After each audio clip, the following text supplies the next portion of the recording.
were down into that first quarter, what adjustments did you make offensively and defensively to take control of that game? Just challenge them a little bit more to be a little bit more physical, a little bit more in passing lanes. Any shot they took, make sure you had a hand in their face, make sure if a screen was set, you knew your assignment. We're not a polished product, but what you saw tonight on the defensive end was physical play. You saw some athleticism, you saw some tough girls, but it's not a polished product. We just, I guess you'd say in the country, we bowed our neck and we got after it. Yeah, Coach, back here. Just coming from, obviously, after the Colorado loss, you said, the toughness, the physicality was important for you. How pleasing was it to see this team have that toughness and physicality, and then also, how can you describe Haley being led on defense? Well, if you don't even compare it to Colorado, just the things we've been through and what you saw out there, you had to go, wow. They hadn't really been on the floor together. Wow. When they're on the floor for a longer period of time and it all becomes a thing of beauty, how special can we be? But you saw happiness out there. You saw kids high-fiving out there. You saw when we got behind kids lifting other kids up. You saw some roles that now have changed a little bit. I thought Flau'jae and Haley Fan Lith were your unsung heroes in this game tonight. You asked Haley to guard more for that long. I don't think she came out of the game. I don't think Amore ever took a breather.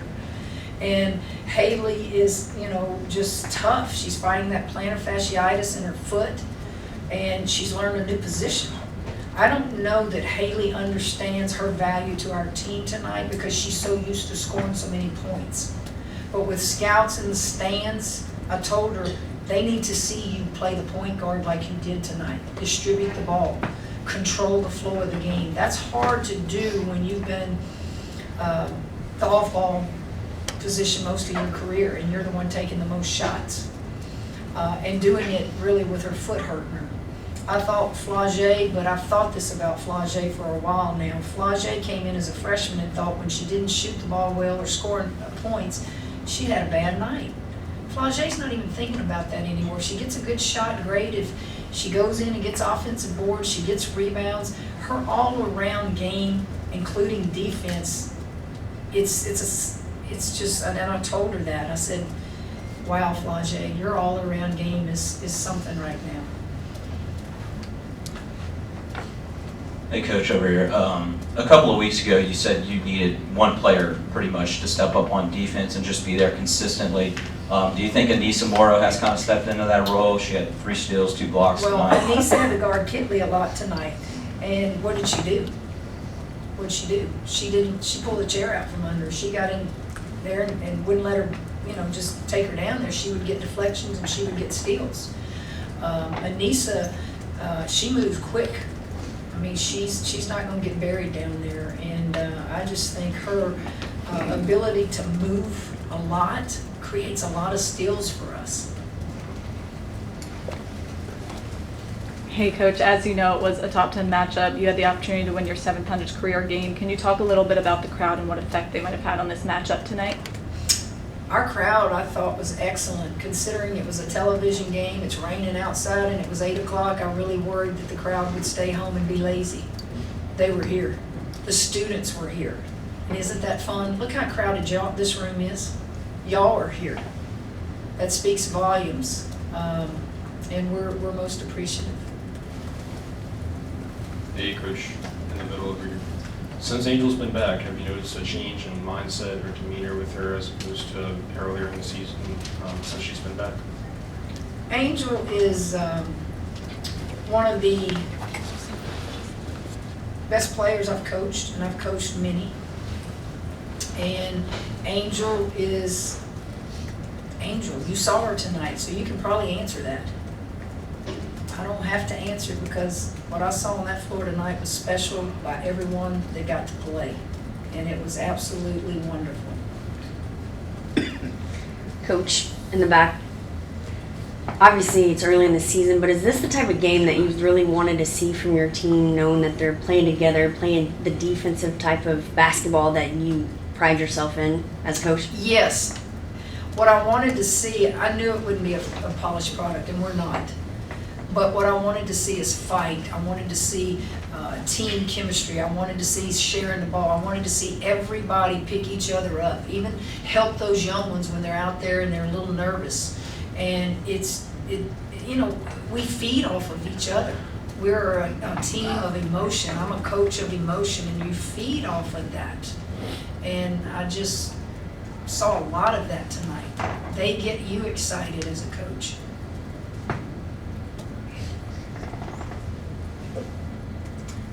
Coach, how do Anissa and Reese play off each other? Well, Jock, you saw it, and they just getting started. They really don't know yet. We didn't run a lot of sets tonight. You just don't run a lot if you don't have to. But there are things that with those two in the ball game, Angel was a rebound short of a double-double. She hadn't said a word about it. She's looking and going, knees, 15 boy. She doesn't care. You just want to win. You want to win, but they will get better and better on passing to each other in our high-low, because Nice can bring people out to the three-point line. We didn't even run any of that tonight. It was just a lot of on-ball screens that we ran. They went to their 2-3 zone, and we basically kept running the pick and roll against the 2-3 zone. But if we have to go with our high-low look, I just think Moro can open it up in there for Angel. I think Angel is one of the better passers we have on the team. She could actually lead the team in assist now if she's double or triple teamed. It's different than LaDeja, but it could be just as good. Well, LaDeja didn't have the three-point shot. Moro does. Moro will pull the trigger out there. LaDeja was mid-range, high post, foul line area, baseline area, but at the top, Moro, you're gonna have to come out and guard her. And she takes you off the dribble. She's strong off the dribble. Hey, Coach. How would you assess Angel's performance tonight? Angels? Oh, proud of her. Not really the production proud, just proud. Proud that how she handled herself, proud of how she was back to the Angel, everybody knows, proud that her teammates embraced her, proud how she treated everybody. She loves seeing everybody. This is where she's comfortable. And you saw everything. I mean, so positive. There's nothing but positive things about what happened on that floor tonight. After the game, you had the two of you had a long embrace. Mm-hmm. What did you say to her? Something that probably I won't share, but it was from my heart, and something she's heard many times from my heart. You're welcome. Hey, Kim, I was wondering if you might just speak on just the importance of athletes when they need to just kind of take in that moment for themselves and addressing their mental health. Mental health, I don't want you to think Angel was trying to tell you that, okay? But we all, coaches included, have to take a deep breath. You know, we do this sport for 9 months out of the year. We start in, October, and we finish in April. Is that 9 months? What other sport does that in college? We all have to have breaks. They're going to take 3 days off because of finals coming up and all that. It's grinding, and we all need it. I need it. The kids need it.